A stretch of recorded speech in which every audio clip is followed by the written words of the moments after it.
Hi everyone, welcome to 8th grade Latin. Today we're going to talk briefly about what the course is all about, give you a short overview.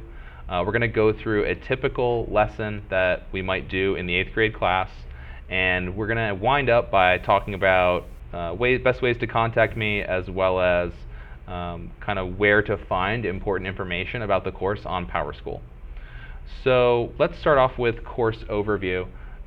We're basically trying to continue the first year of study of Latin, and we're filling in some of the basic structures and basic ideas of the language.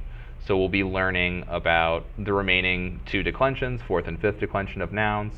We'll talk more about how to use relative clause in Latin. And so we're starting to expand it to some of the more advanced ideas that Latin 1 can contain.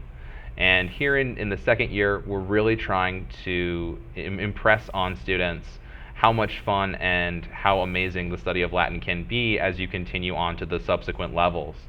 So, for example, what you might study in high school, we'll give a preview of the different courses that are there, and we'll talk a little bit about how we're targeting the AP course as our kind of pinnacle of this section of their education, and what that course is for and why it's valuable, and how it can help you if you want to go on and study Latin in college. It can get you some credit to get out of the introductory level classes. Like I myself was able to test out of both elementary and intermediate Latin with the AP Latin exam, and so it can actually fully exempt you from a language requirement if that's the way that you wish to go.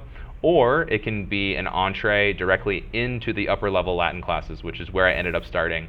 When I returned to the study of Latin, I was in college. I was already past the introductory and intermediate courses, and I went right into advanced. So we're going to try to show them how the scope of their education can continue, how Latin can continue to be a part of their education as they grow. So let's move now to look at a typical lesson that might take place in our classroom. So this one is a history lesson, and it relates to when our book takes a trip to the ancient city of Alexandria in Egypt. And so I talk a little bit about how the city was founded by Alexander the Great, and here I'll just give a kind of top-level view. I won't go through it as I would for the students, although that can be certainly very fun. I'm just going to talk about the lesson that I would give rather than actually go through it as if it were a real lesson, which is something that I've done in back-to-school nights in the past and parents actually have enjoyed. But I think this format, it probably makes more sense just to talk about what we're doing here. So first I show them a map of what the Macedonian Empire looked like when Alexander took over from his father, Philip II. So it was an extremely large territory that encompassed most of what we consider to be modern-day Greece, as well as the countries that are nearby, such as Armenia, parts of Turkey, and there's this tiny bit of purple down here at the bottom. Sparta was actually given a special legal status in the Macedonian Empire because they were not resisting the Spartan rule. The Macedonian rule. They just kind of were given an autonomous status for not resisting when the Macedonians took over the rest of the peninsula. Athens, of course, was not so fortunate because they were very much resistant. So here's the slide where I talk about Alexander the Great's birth and early life.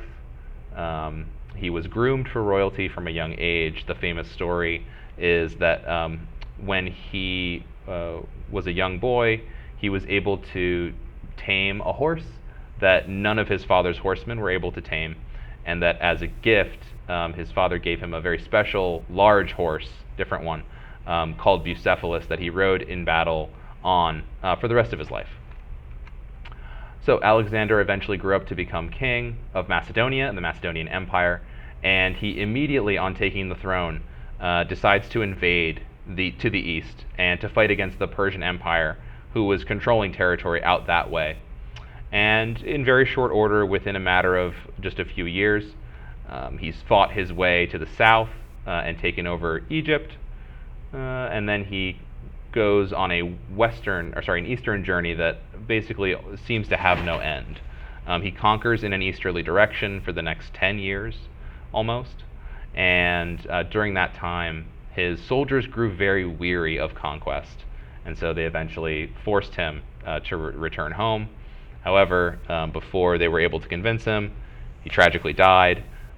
It's not clear whether his own troops may have been involved in his murder, or if it was something of natural causes, more or less. He was well known to be a heavy drinker, so that generally doesn't lead to long life. But Alexander was very young when he passed away. He was a little bit shy of 30 years old, probably somewhere between 27 and 29 years old, when he died, having conquered much of the known world at that time. Okay, so let's go to the conclusion. You can access our PowerSchool page by using your student's login. Go to the left-hand side, the tab that says Latin 1B is our class. Then from there, at the top of the page, look for the Gradebook tab. And then the assignments that are listed in the Gradebook tab can be found under their corresponding unit. So if it's a Stage 1 assignment, you should go to the Stage 1 page to find all the details, and so on. In our year of Latin, we're going to do stages 13 and 14 in the first trimester, stages 15, 16, and 17 in the second trimester, and the remaining stages up to 20 in the third trimester. You can contact me by email at this email address. I'm McElroy@whschool.org. My phone extension here at the school is 310. That's best for reaching me during daytime hours. Otherwise, please leave a message and I'll get back to you as soon as I can. Thank you so much for stopping by to view our Latin video for 8th grade, and I hope you have a great rest of your back-to-school night. Valete discipuli, valete parentes.